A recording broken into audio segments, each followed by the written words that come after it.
P కీలక నేత ఆ నియోజకవర్గంలో గెలుపోటములను చవిచూశారు.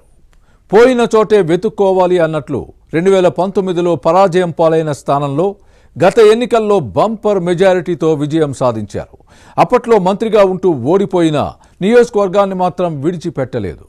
ఇప్పుడు కూటమిలోనూ మంత్రి అయ్యారు. అందిన విజయాన్ని అనంతంగా మార్చుకోవాలని చూస్తున్నారు. ప్రత్యర్థి పార్టీ ఏ సామాజిక వర్గ నేతల్ని ప్రయోగించి చెక్ పెట్టాలని చూసిందో అదే కమ్యూనిటీని అందలమెక్కిస్తున్న ఆ నేత ఎవరు, ఏ నియోజకవర్గం? Let's watch the story.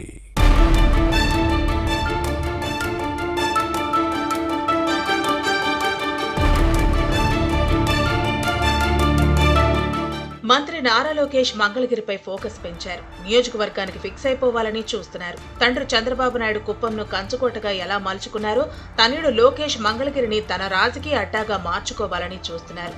Guntur జిల్లాలో ఇది కీలక నియోజకవర్గం. ఇక్కడ పట్టు కోసం ప్రయత్నిస్తున్నారు. అంది వచ్చిన అవకాశాన్ని సద్వినియోగం చేసుకుంటున్నారు. సామాజిక లెక్కలతో అంతా సెట్ చేస్తున్నారు. ముఖ్యమంత్రి తనయుడిగానే కాదు, మంత్రిగా ఉంటూనే 2019లో ఓడిపోయారు. అయినా విడిచిపెట్టకుండా ఇక్కడి నుంచి రాజకీయాలు చేశారు. 5 ఏళ్ల క్రితం పరాజయం పాలైన మంగళగిరిలోనే గత ఎన్నికల్లో మళ్లీ బంపర్ మెజార్టీతో గెలిచి మినిస్టర్ అయ్యారు. ఇక రాజకీయంగా అక్కడే పాతుకుపోయేలా ప్లాన్ చేసుకుంటున్నారు.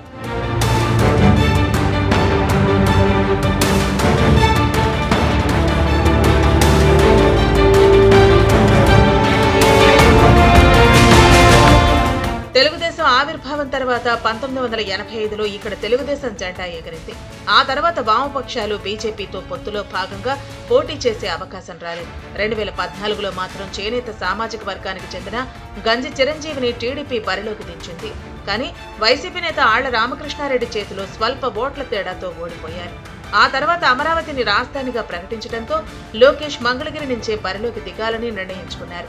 2019లో వైసీపీ అభ్యర్థి ఆళ్ల రామకృష్ణారెడ్డిపై పోటీ చేసి 7,000 ఓట్ల తేడాతో ఓడిపోయారు. అయినా నియోజకవర్గంపైనే కాన్సంట్రేషన్ చేశారు. దీంతో 2024లో కూడా మంగళగిరి నుంచి లోకేష్ పోటీ చేయటం ఖాయమని తేలటంతో ఫ్యాన్ పార్టీ రకరకాల వ్యూహాలను అమలు చేసింది. టీడీపీకి చెక్ పెట్టేందుకు సోషల్ ఈక్వేషన్స్ తో దెబ్బ కొట్టాలని చూసింది. కమ్యూనిటీ కార్డును బయటకు తీసింది.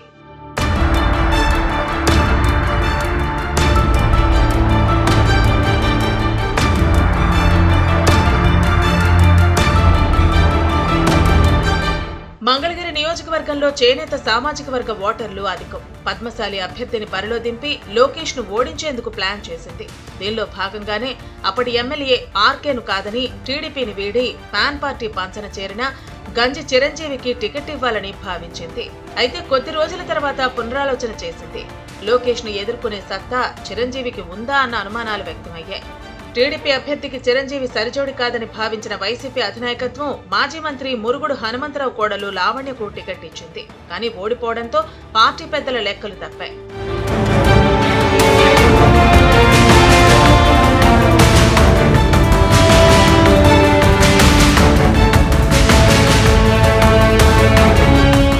మంగళగిరి రాజకీయాలు మొత్తం చేనేత సామాజిక వర్గం చుట్టూనే తిరుగుతూ ఉంటాయి.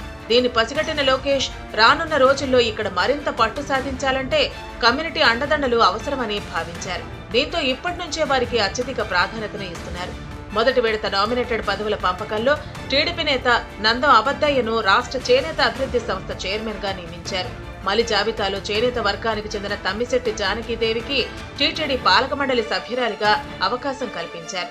మరోవైపు జనసేన నుంచే పద్మశాలి సామాజిక వర్గానికి చెందిన చిల్లపల్లి శ్రీనివాసరావును AP medical infrastructure development corporation chairman పదవి ఇచ్చారు.